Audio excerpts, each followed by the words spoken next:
What if I told you a single secret project could totally flip the global balance of power on its head? We're talking about a technological Cold War here, and fresh intelligence suggests one side just made a move that changes everything. This is the story of China's secret gambit to break the West's monopoly on the one machine that powers our entire modern world. Okay, let's just jump right in. This one slide pretty much tells you the whole bombshell story. Over on the left, you've got the breakthrough. Sometime in early 2025, a secret lab in Shenzhen actually finished a working prototype of an EUV machine. In the middle, that's the method, a massive national effort, kind of like a modern-day Manhattan Project, with Huawei pulling the strings and basically reverse engineering Western tech. And on the right, the impact. This just shatters all the old Western timelines and calls the whole strategy of tech sanctions into question. All right, so let's kick things off with the big finish, the absolute stunner of this whole intelligence story, the creation of a machine that, frankly, most experts thought shouldn't even exist yet. So here's the headline. Chinese scientists working in a facility that's been kept completely under wraps have built a working prototype of an EUV lithography machine. And what makes this such a huge deal is that this is the one thing Washington has poured years and a ton of political muscle into keeping out of China's hands. Okay, so we know what happened, but let's rewind for a second and really understand why it matters so much. Why is this one type of machine the absolute epicenter of this new tech Cold War? Well, until now, only one company on the entire planet, ASML over in the Netherlands, could actually build these things. Think about that. That created an unbelievable choke point.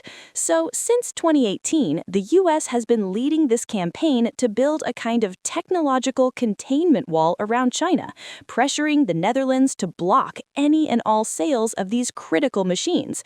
And this thing, it is the absolute crown jewel of modern manufacturing. We're talking about a machine that costs $250 million, weighs 180 tons, and is about the size of a school bus. And the complexity, it's just mind-boggling.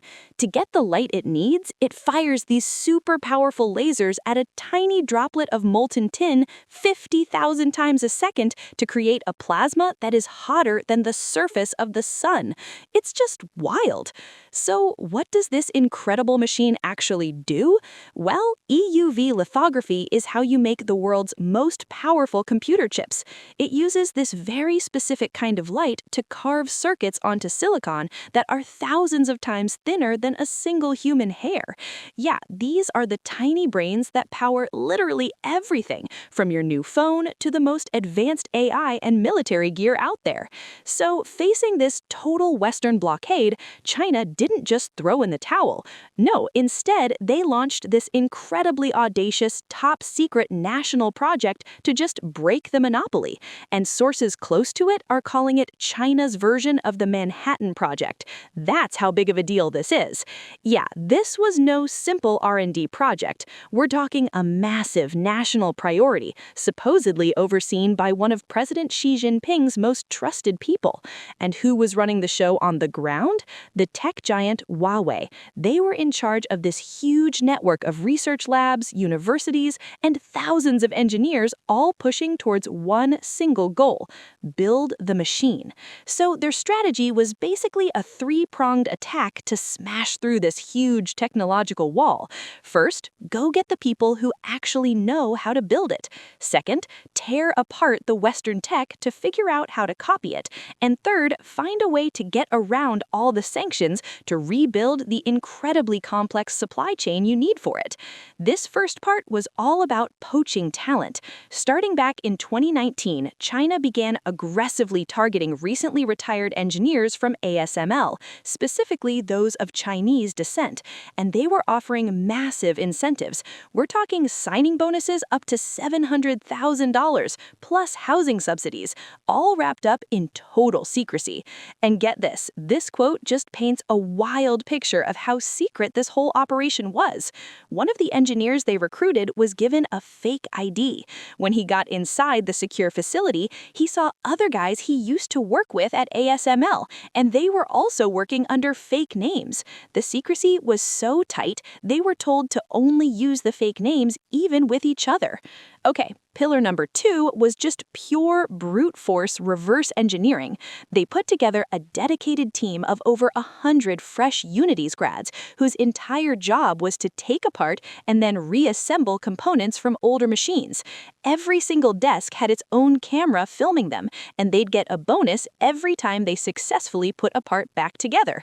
And the result? Well, it wasn't pretty. It's described as a crude, clunky, oversized prototype. But here's the kicker. It worked. So pillar 3 was all about getting the parts. I mean, they couldn't just, go online and buy this stuff. They had to get really creative. They were salvaging components from older machines they bought at auctions, scouring secondhand markets, and reportedly using these complex networks of shell companies to hide their purchases of restricted parts from suppliers in Japan and other places. And right in the middle of this whole web was Huawei. The company was the engine driving this thing, involved in everything from recruiting people and designing chips to putting the final machine together.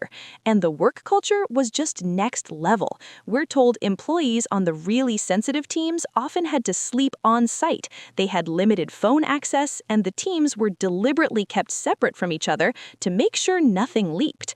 Okay, but look, even with this amazing breakthrough, there's a really important catch. A massive technical hurdle is still there, and it's the one the West was betting China could never clear. That big hurdle, it's all about the optics, specifically these hyper-specialized mirrors you need to focus that crazy EUV light. Right now, that technology is a total monopoly of Germany's Carl Zeiss, and these mirrors are literally some of the most perfectly smooth objects humans have ever made. Now, Chinese research institutes have made some big strides, but getting those optics precise enough for mass production is still a huge, huge challenge. So, what's the big picture here? What does this prototype actually mean for the rest of us? Well, it means the old timeline is completely out the window. The consensus in the West has just been shattered. I mean, just look at the difference here. It's night and day. The old thinking from all the analysts was that China would need a decade, maybe more. We're talking 2035 or later to even get close to this technology. The new reality? The Chinese government is aiming to produce working chips by 2028. Sources inside the project think 2030 is more realistic, but either way, that timeline has been dramatically crushed. And just to put that into perspective, this is a quote from the CEO of ASML, the company with the monopoly, from April of 2025. He said China would need many, many years. At the very moment he was saying that, a working prototype already existed. It just shows you how far behind the curve Western intelligence and the industry really were.